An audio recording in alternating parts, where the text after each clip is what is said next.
Tame Impala's new album, The Slow Rush, which is rightfully titled because it took him 5 years to arrive to another album after Currents, which is my favorite Tame Impala album, and the album which made me become like a super fan. I went from being a fan to a super fan after Currents. My favorite song of all time is on that album in the last track. That was 2015. Now in 2020, we have The Slow Rush, and it is greatly disco inspired, and I'm gonna go through each track, go track for track, and tell you what I think for each song, breaking it down.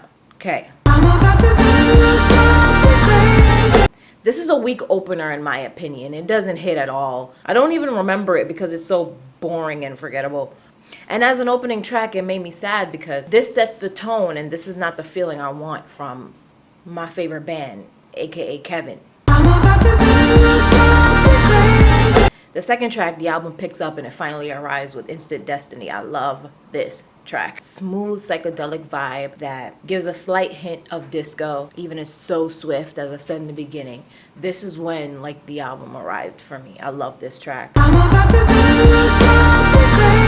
Borderline is the next track, and I don't know if this track hit groovier than the single that was released last year because it's fresher in my mind now, but this sounds so groovy and sexier than I remember hearing it for the first time last year. And I loved it on first listen then, and continuously because I listen to it often.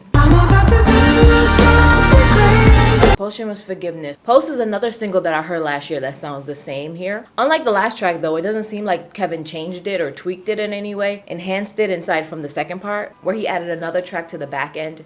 That sounds like another one of his songs that I think I heard but forgot about. But here I love it and I'm here for it. This sounds so damn good. It sounds lovely, as Tame Impala is known to, and why they are my favorite band, aka individual human being, Kevin. It sounds like a massage to my ears. It's soothing and enticing. The drums hit incredibly to the right spots. Kevin's voice, my God, he sounds like an angel, as always. Pretty sure this track is about his dad, who I think his dad didn't want him to be a musician, and like I think maybe he passed away, or maybe him forgiving his dad is a little too late or something like that. But I remember him doing an interview once.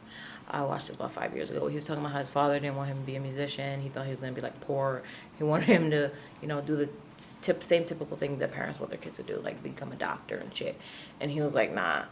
But I'm pretty sure this track is just about his relationship with his father. Breathe deeper.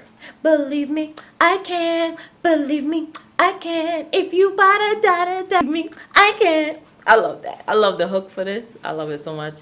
Yeah. When this started off, it gave me so much NERD Daft Punk off that last album vibes. Like, it's just so psychedelic disco groovy. I fucking love that about Tame Impala. I love that sound. And he's known for that. But then it quickly sounded like Kevin's voice again, like Kevin's sound again. I love this track a lot, just like every track so far, except for the first track, which I feel like now that I'm doing this review, I feel like I have to go back and listen to it because maybe it just didn't hit at the time. But every track so far, I fucking love. It made me want to dance and groove with it. It has a catchy hook that's repetitive. I was singing it before. Believe me, I can. Believe me, I can. If you want me to tell you that you're pretty, I can. I think that's what he said. Like, it's just very well written. Like, this shit sounds like some 70s shit, and I'm here for it. It sounds like 70s music. It's orgasmic, psychedelic music, and it feels so good to listen to. The track switched up towards the end where the reverb goes down, and Kevin basically takes another toll with the song, and there's a nice fade out and transition into the next journey, which is what these songs feel like. They feel like journeys.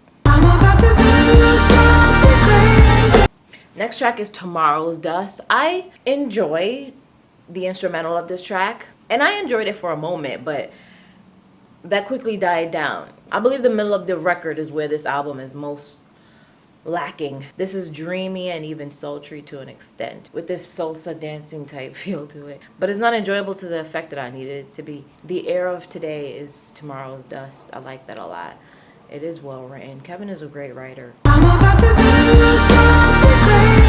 On track, I like this song so much more the second time around.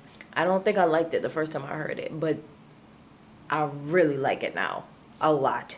You know what this track sounds like? It sounds like those songs that play during high school prom scenes in those 80s movies. That's what this sounds like. This album is so disco. This once again sounds like that Weekend Starboy Daft Punk track mixed with that last Daft Punk album to me. I hear a lot of sound effects that makes this sound like a movie soundtrack song, a video game soundtrack song. Not that that's a bad thing. It's just that's what my ear hears and feels. Also, like a car ride in a convertible, specifically a convertible on Sunset, like driving down Sunset. That's what I'm visualizing when I hear it. Like, I just feel like I should be wearing colorful baggy pants when I'm listening to this. Nothing I'm saying is bad or negative. The song is fine. I'm hearing it and I'm seeing these things. Music makes me visualize shit. And I think of the arenas that they play in. It's like, this sounds like it's playing in a convertible driving down Sunset during golden hour. It also sounds like the driver is wearing colorful baggy pants. And it also sounds like it's playing in a video game. It's a video game shit. This track is cool. Number 9 now. It's forgettable though. It's a background track. It might be time. It might be time to face it. You're getting old, kid. You're not as young as you used to be. There is that sample from Kill Bill that's in here. I know it's not originally from Kill Bill. It's originally from some Navajo movie. But I remember it from Kill Bill. That sample is in this song, and I fucks with it. And I think that sample is the reason why I love it so much, because I love Kill Bill. I love the soundtrack for Kill Bill, and I heard that in there. And I was like, come on, Kevin, you know what you're doing. And I feel like he's used that before. I don't know, but I love this instrumental. I love how loud it is and how loud it sounds, like how loud it feels, like the drum kicks, all of that. It sounds so damn good. I love this. It's fun to dance to, and the lyrics are funny to me. Like, it might be time to hang it up. It might be time old as fuck, Kevin, not me. Next track is Glimmer, not to be confused with Glitter on that Flower Boy. It's clear that the album is closing out now because Kevin is just making closure songs that don't have much depth, and that is this track. It doesn't. It's surface. It's not that deep, and it didn't do nothing for me. Now we come to the end of the album, the last track. Track number 12 is a very short album. It's 12 tracks. I don't think any Tame Impala album is long. When you're really listening to it, it's just very smooth and groovy, and it leads into the next track, so it never feels long.